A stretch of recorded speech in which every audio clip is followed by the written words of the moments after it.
Hello दोस्तों, video शुरू करने से पहले एक ज़रूरी जानकारी। मैं कोई सेबी रजिस्टर्ड रिसर्च एनालिस्ट नहीं हूँ। इस वीडियो में शेयर किया गया सारा कंटेंट और डेटा केवल एजुकेशन और रिसर्च पर्पज़ के लिए है। इसे कोई भी इन्वेस्टमेंट एडवाइस ना समझें। आज मैं आपके साथ एक ऐसी data backed swing trading strategy share करने वाला हूँ जिसे 10 साल के डीप डेटा एनालिसिस से बनाया गया है। इस स्ट्रैटेजी का उद्देश्य 60 दिनों की निश्चित समय सीमा में 80% से अधिक सक्सेस रेट के साथ 10% या उससे ज़्यादा का रिटर्न निकालना है। चलिए देखते हैं ये कैसे काम करता है। मार्केट साइकिल की इम्पोर्टेंस। सबसे पहले ये समझना ज़रूरी है कि मार्केट साइकिल क्यों महत्वपूर्ण है। हमें लगता है मार्केट रैंडम चलता है, लेकिन अगर हम ध्यान से स्टडी करें तो पता चलेगा कि मार्केट पूरी तरह से रैंडम नहीं चलता। यह सीजनल फैक्टर की वजह से रिकरिंग साइकिल्स में मूव करता है। अगर हम सही एंट्री ड्यूरेशन पहचान लें तो हमें बाकी रिएक्टिव ट्रेडर्स के मुकाबले एक बड़ा एज मिलता है। यहाँ हम गट फीलिंग पर नहीं बल्कि हिस्टोरिकल प्रोबेबिलिटी पर भरोसा करते हैं। Research methodology. इस स्ट्रैटेजी के पीछे कई साल की कड़ी मेहनत है। हमने 150 से ज़्यादा स्टॉक्स के पिछले 10 साल की परफॉर्मेंस को बारीकी से एनालाइज किया है। इस रिसर्च में बुल, बियर और साइडवेज सभी तरह के मार्केट को कवर किया गया है ताकि हर टाइप के मार्केट में इसके परफॉर्मेंस को मेजर किया जा सके। The cycle breakthrough. हमें एक बड़ा ब्रेक थ्रू मिला जब हमने इन 150 स्टॉक में 500 से ज़्यादा ऐसे इंडिविजुअल साइकिल ढूंढ निकाले जो साल के लगभग 2 महीने की विंडो में मिनिमम 10% रिटर्न देते हैं, वो भी 80% या उससे ज़्यादा सक्सेस रेट के साथ। जब कोई स्टॉक अपने इस प्रॉफिट विंडो में एंटर करता है तो टारगेट हिट होने की प्रोबेबिलिटी बहुत ज़्यादा बढ़ जाती है। Market versus stock cycle. हम दो तरह के साइकिल देखते हैं। पहला है निफ्टी 50 का ब्रॉड सीजनल ट्रेंड, जिसे हम गोल्डन पीरियड कहते हैं, और दूसरा है इंडिविजुअल स्टॉक साइकिल्स। सबसे अच्छी बात यह है कि भले ही निफ्टी फ्लैट हो, ये स्पेसिफिक स्टॉक्स अपने यूनिक सीजनल स्ट्रेंथ की वजह से 10% तक के एक्सप्लोसिव मूव्स दे सकते हैं। मैं आगे आने वाली वीडियो में निफ्टी की साइकिल कैसे वर्क करती है ये भी कवर करूँगा। निफ्टी की साइकिल की समझ हमें एक अलग ही एज देती है। Precision entry timing. हमें एंट्री के लिए किसी लैगिंग इंडिकेटर का वेट नहीं करना पड़ता। हमारी एंट्री पूरी तरह डेट पर फोकस होती है। अगर कोई साइकिल 1 जनवरी को शुरू हो रही है तो वही हमारा ट्रिगर डे है। हम हमेशा 3/15 के बाद यानी मार्केट क्लोज होने के वक्त ऑर्डर प्लेस करते हैं ताकि हम उस दिन क्लोजिंग प्राइस के आसपास खरीद सकें। ये इसलिए इम्पोर्टेंट है क्योंकि हमारी कैलकुलेशन में हम डे क्लोजिंग प्राइस को ही कंसिडर करते हैं। Exit the critical phase. Trading में एंट्री से ज़्यादा एग्जिट इम्पोर्टेंट है। हमारे एग्जिट के 2 मेन रूल हैं। पहला, टारगेट बेस्ड। जैसे ही 10% का टारगेट हिट हो जाता है हम प्रॉफिट बुक करके पोजीशन को क्लोज कर देते हैं। दूसरा, टाइम स्टॉप बेस्ड।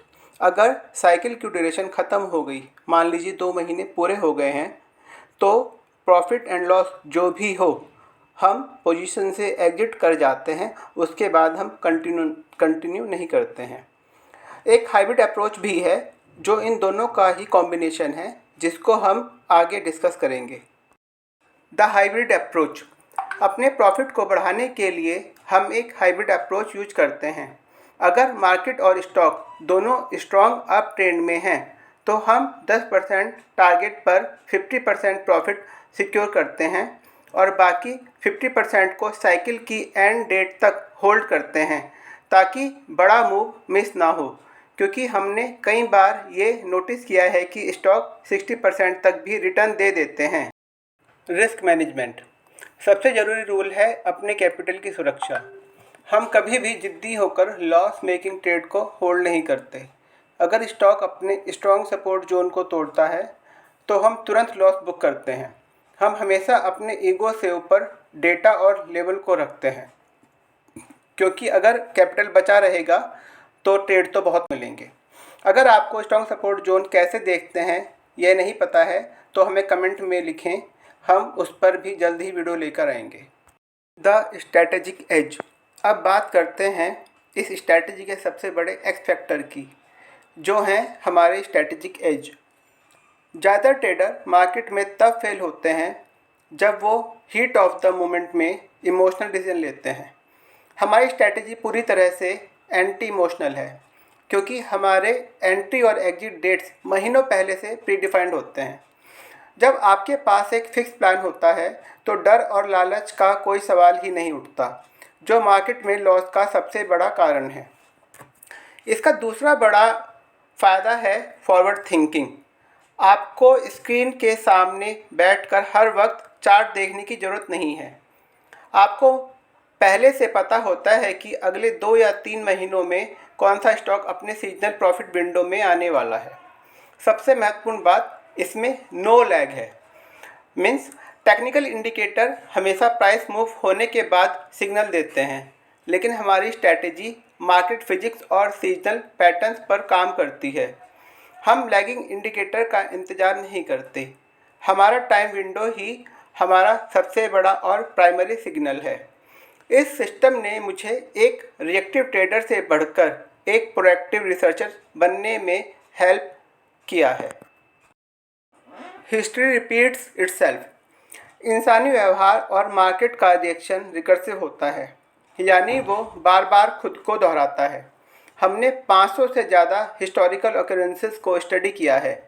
हम फ्यूचर को गैस नहीं कर रहे, हम सिर्फ इतिहास के दोहराव को पहचान रहे हैं। एग्जाम्पल के तौर पर आप एस का हिस्टोरिकल डेटा देख सकते हैं। पिछले 11 सालों में 11 मई से 10 जुलाई के बीच इसने 10% या उससे ज़्यादा के रिटर्न 90% सक्सेस रेट के साथ दिए हैं। कुछ सालों में तो रिटर्न 30% से लेकर 60% तक भी आए हैं। मैं पूरे विश्वास के साथ कह सकता हूं कि ये डेटा इस स्ट्रक्चर फॉर्मेट में आपको इंटरनेट पर कहीं नहीं मिलेगा। एंड हाँ, एस का जो एग्जांपल मैंने यहाँ पर दिया है, ये केवल आपको स्ट्रैटेजी के बेस पे हिस्टोरिकल रिटर्न समझाने के लिए दिया है। इसे किसी भी तरह से बाय या सेल रिकमेंडेशन ना समझें।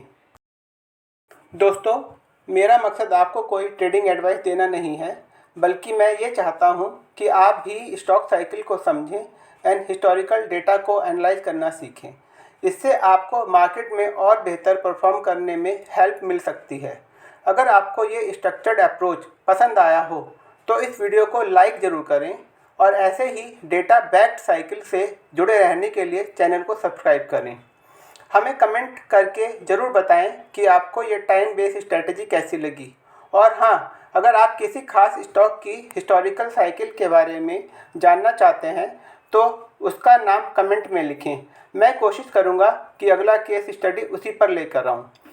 डेटा के साथ जुड़े रहिए और सीखते रहिए। धन्यवाद।